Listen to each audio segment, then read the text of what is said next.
Hi, everybody. Welcome to our brand new video series, Endless Summer. My name is Lauren Ming. I'm the graduate assistant for the Office of Transition Programs. And we wanted to bring you this video series because we enjoyed summer orientation with you so much that we didn't want it to end. So this is meant to carry the information sharing style of summer orientation into the school year. And to help me do that, we have two orientation leaders here with us, Austin Boland-Ferguson and Kelly Phillips. Austin is a two-time orientation leader and is going to introduce himself to you guys right now. Hey, how's it going, everybody? Austin Boland-Ferguson here. If you haven't met me before, I am a senior. I'm a sports media major with a double minor in political science and American studies. I am from Piscataway, New Jersey, and I'm very happy to be joining you guys virtually today. And we have Kelly Phillips, who joined us for the first time this past summer. Go ahead and introduce yourself, Kel. Hi, everyone. So for those of you who don't know me, I am a junior film, TV, and radio major with a concentration in TV and a minor in event planning and production. And I am from Gloucester Township, New Jersey, which is in South Jersey. And I'm so excited that we get to hang out with you guys again today. All right, so today we're going to be covering a couple of different topics. But first, I want to remind everybody who's watching that if you have a question or a comment or you want to discuss something throughout this event, just throw it in the chat and we will try our best to get to it. So first up, we are going to be talking about engaged learning. So this has really been a hot topic on campus because, as you all know, being remote, having hybrid classes, not being in a class as much or on campus, there's been some concern as to how you get engaged learning points if you're online. So first, I want to point out the new student engagement experience point. So this point is really directed towards new students. It is available for you to get 1 point in civic and community engagement. So the way that you do this is you can attend any rider event, virtual or online, and you have to attend 6, and then you log them in Bronc Nation, and as long as they fit under 3 different categories, you're good to go, you get that point. So definitely take advantage of that. It is directed at new students, it's exclusive for new students. So now I want to turn it over to Austin and Kelly to kind of tell you guys what experiences they've had at Rider up until this point that have gotten them their engaged learning points. So Kelly, you can start us off. Yes, so one of the first things that I got engaged learning points for was under the leadership category, and I am the president of the Rider University Network.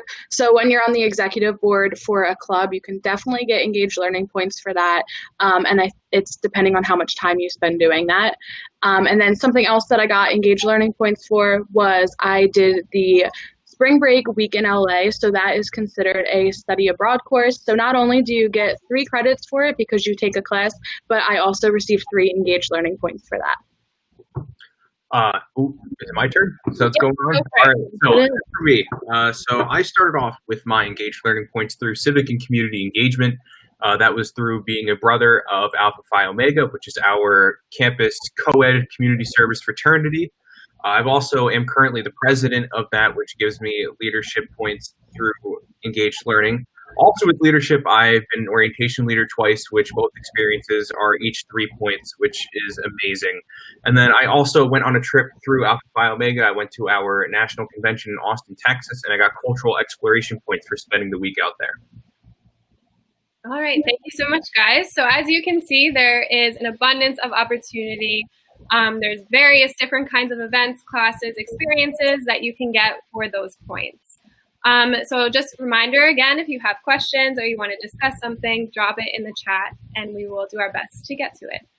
So moving on to our next topic, we wanted to discuss time management with you guys. So as a college student, especially in this environment, you are definitely on your computer a lot with hybrid classes, or if you're fully remote, if you have a job and you're working remote, there's a general consensus that you have more free time because you're not sitting in class, you're not driving to campus. However, that is definitely not always the case. So I'm going to pass it over to the orientation leaders to kind of give you guys some insight on how they've been adjusting to this new environment and what tactics they use to manage their time. So whoever wants to start off, go for it.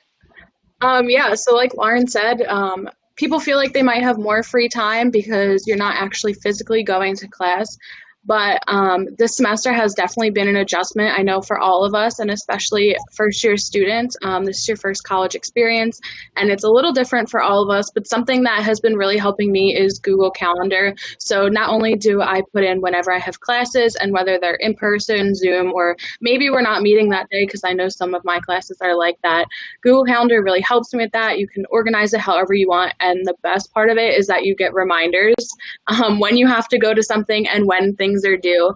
So it's definitely difficult, but there are a lot of ways out there and a lot of people on campus to help you out if you have any trouble trying to figure out your time management skills. Go for it, Austin. All right. And going off of what Kelly said, one of the most important things is definitely Google Calendar. Getting that together, a lot of different organizations and offices on campus use Google Calendar to schedule things with you. So it definitely fits in well if you're scheduling everything through there. On top of that, with all of the things going on in time and whatnot, one of the things that's helped me manage my time has been creating a routine and making sure I know my week coming. So with that, I have different schedules on different days. So Monday, Wednesdays, and Fridays, I don't have class. But then Tuesdays and Thursdays, I have 3 different classes. But then on Mondays and Wednesdays at work, there's a lot of different moving parts going on. And so with that, I try to wake up at the same time every morning, which I know could be a struggle sometimes, but having that routine or having that cue to be able to wake up at the same time every day, to be able to look at my day and see what's going on beforehand, is definitely something that's been very helpful. So being aware of your week before it starts definitely gets you into the swing of things and helps you get through that routine of week in and week out, going to class, doing work, and all the different things that you may have to fit in your schedule. And it also helps open up your free time every week. So when you start scheduling things ahead of time, you know when you're going to be free. Yeah, thank you both for that. And just to add on top of that, I'm one of those weird people that still keeps a physical planner. I write down everything. Kelly, I'm not sure if you mentioned this, but I feel like just having your deadlines and your assignments in multiple different places, they're there wherever you are. I feel like that helps a great deal. So thank you guys for that. And we're going to move on to one of our last topics, which is we know that the COVID-19 environment has tested us in a lot of ways. It's brought struggles and challenges. We've had to adjust. But I really just wanted to talk about some positives that have come out of this. So Kelly, I know we were discussing this, last week. We were talking about, what are some positives that we can kind of put a positive spin on this situation? So Kelly, what are your thoughts? Yeah, so obviously, like Lauren said, there's a lot of negativity surrounding this. But when Lauren and I were talking about it, we were discussing like how much more you're paying attention to your own health. Like all of us have to do the Campus Clear app that asks us all the questions if we have any symptoms. And you're honestly just paying so much more attention to yourself and your own health and making sure you're okay and taking everything seriously. And you're also worried about the health and safety of your family members. Not that you weren't worried about that before, but I just feel like everything is so heightened and you're so much more aware of your own health and safety. Yes, thank you. And Austin, did you have thoughts on that too? Yeah, I do. I think throughout this pandemic, I've found a lot through myself and being able to work on myself on a lot of different things. I think refinding some of the passions that I had in high school that I may have lost in the shuffle throughout my college career, such as listening to a lot of different types of music. I think that's something I've gotten a lot back into during the pandemic, and it's helped me a lot. And I think finding new hobbies or working on myself professionally has been another good thing. I've been able to network with a lot of people in the sports media industry. So I've been taking advantage of the time. And there's days where I can't really take advantage of it. And there's days where I really feel like I have nothing on my schedule and I'm going to take the day to myself. And that's fine. And I do that. That's a really positive thing to be doing for your mental health when you have that time in your schedule. So it's really just been taking it day by day and finding a lot of new things or refinding old things that have been able to sort of pique my interest throughout all of this. Great. Thank you so much, guys, for sharing that. I definitely appreciated that. So we are going, just want to remind the audience, make sure you go ahead and drop your questions in the chat so we can answer them for you. But I did go on our Instagram and I collected a couple of different questions. One we one we answered previously, but we can definitely go over that again. One of the questions was about Riders Got Talent. So this student was wondering if Riders Got Talent is happening this year. So originally that was a talent show that we put in our welcome week to get to know our new students, have them show off some of their talents and pick winners. Unfortunately, due to the COVID environment, we were unable to host that this year. However, if there is a lot of interest in participating, we might have that happen this semester or next semester. So definitely just let us know if that's something that you would want to do. It was super fun and it was a way to get to know the incoming class. So, and then our second question that we had was, how can you earn Engaged Learning Points online? Again, I'm just going to point out that NSEE, New Student Engagement Experience Point, you attend 6 events across 3 different categories, log that in Bronc Nation, and you have your point. Again, it is specific to new students, so definitely take advantage of that. So finally, we're going to move on to our advice segment. So I've asked the orientation leaders to kind of leave you guys with one piece of advice as you're working your way through your first semester at Rider. So Austin, go ahead and kick us off with that. All right. So I said this before with how we're dealing with this during the pandemic. I think this is a good way to go about college in general, even outside of a health crisis. And that's taking things one day at a time, because before you know it, these 4 years or however long you're going to be here flies by. So you really want to be able to enjoy and cherish every moment that you have here and try to make the most of what you have while you're here. So definitely taking advantage at the time and enjoying things while you're here. Don't think too far ahead. You know, you definitely want to plan a bit for your future and whatnot, but you definitely want to also live for today while you're on campus, because there's a lot of fun stuff in your college career and it's probably one of the more exciting times of your life. Go ahead, Cal. Yeah, definitely going off of what Austin said, just enjoy your time here. And I think one of the best pieces of advice I got that I know I keep sharing to everyone is just get involved and put yourself out there. I know everyone keeps telling you get involved, but there's so many opportunities still, even though we are going through this like remote period. But just putting yourself outside of your comfort zone and trying new things, you will honestly find things that you never thought that you would like and enjoy. And there's so many different opportunities that come when you meet new people and join different clubs. And it's just really great. And I know personally, I've joined so many different clubs and organizations that when I was a freshman, I never thought that I would be interested in, but it's given me so many opportunities and opened so many doors for me, not only for my college career, but I have met so many great contacts and networking opportunities that I can carry into my professional career as well. All right, there you have it, right from your orientation leaders. So now we're going to move on to our last segment. We are so lucky to have here with us today the graduate assistant of the Student Navigation Office. Hi, Mario. How are you? I'm good. How are you? Good. So if you could just introduce yourself and then tell everybody what you do for the office and what the office does for the school as a whole. Yes, of course. So I'm Mario. I am the graduate assistant for the Student Navigation Office, or SNO. I actually graduated from Rider. In my undergrad, I was a chem major. Yeah, I have a chem degree. So now I'm getting my master's in organizational leadership with a concentration in higher education. And my role for SNO is basically I just maintain social media. So if you guys follow SNO, I'm the guy that's like posting all the stuff on the social media Instagram page. I check all through the emails, and then I am also the boss or the liaison for all of our peer coaches that we have who are donating their time to help the first years and the transfer students kind of like succeed in at Rider University. So that's my role. Yeah, that's my role. Awesome, thank you. And then can you just describe a little bit of kind of what the office does for students as a whole? And then we also had a question from a student in advance. They were wondering if the Student Navigation Office's services were, if they were mandatory. Yeah. Yeah. So as a whole, SNOW is here to kind of just help our first year students, our freshman students, and our transfer students succeed on campus. So for them, the people who come in, so to answer the question, to kind of lead into what we do, it's not mandatory. It's basically like how you're assigned a advisor. So we have 3 coaches, Amy Bennis Kimball, Christina Eugene, because some of you guys may know her from Res Life. She has joined our team.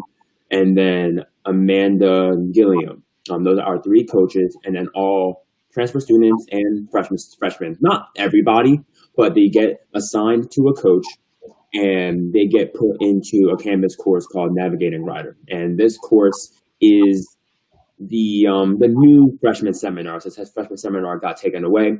It's a 0 credit course, but it does come up as a pass-fail on your transcripts. And the coach's role and my role is really just to be that support system for the students. Like in a perfect world, like we would be the ones, like the kids come in and it's like, hey, they're having issue with like financial aid. Like, okay, let's go up there and see how can I help you get through with financial aid. So it's like a really, really big support system, and it's just to make sure that our freshmen, our transfer students succeed at Rider. So it's like if there's any questions that anyone may have, please feel free to send an email, reach out to us, and we are more than happy to help with any of the issues that you may have on Rider's campus. All right, thank you so much. So I don't see any questions in the chat, so could you just tell everybody, I know you mentioned email, but what's the best way to contact your office? The best way to contact the office is our email.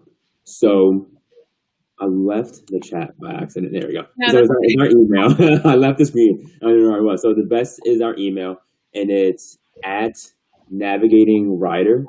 Okay. Yes. Yeah, at Navigating Rider.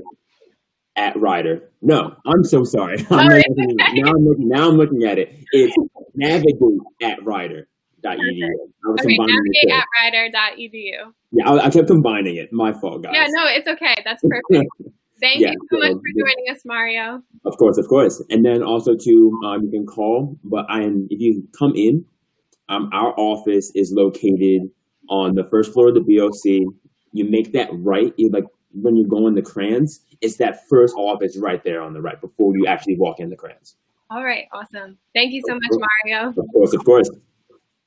All right, so to close out our event for today, we are just going to talk to the orientation leaders about what they've been doing for fun, making sure that they're social distance and that they're safe. So go ahead, guys, and tell us. So something fun we've been doing, actually Austin and I have been doing it together with some of our friends and our fellow OL Jenna.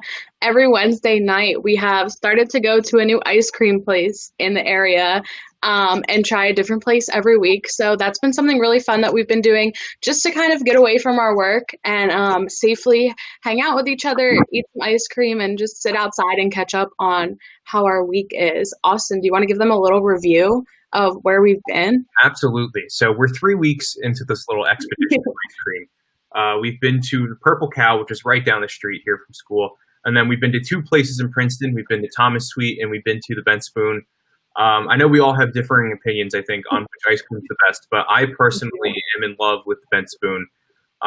They are doing just like a little takeout counter right now down in Princeton. They're over in Palmer Square, if you guys know the Princeton area at all. But their ice cream, I don't know if it's like homey. Well, it probably is, but like it's delicious. I don't know, whatever they put into it, I love it and I want more of it. Definitely recommend the coffee cookie flavor. That was the best. And another thing a lot of us have been doing, there's a lot of tents on campus. So we've been outside a lot, getting our work done, and honestly just catching up with each other. Things are so busy with classes and clubs. So just being able to be outside while the weather's nice has been really great too. Yeah, I agree, Kelly. I take every opportunity I can to be outside. And even a few days when it was cold, I mean, if you just bundle up, it's still really nice out there. Mm-hmm.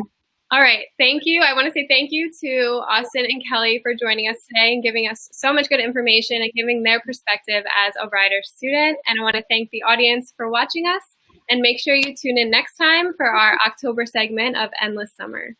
Bye, everybody.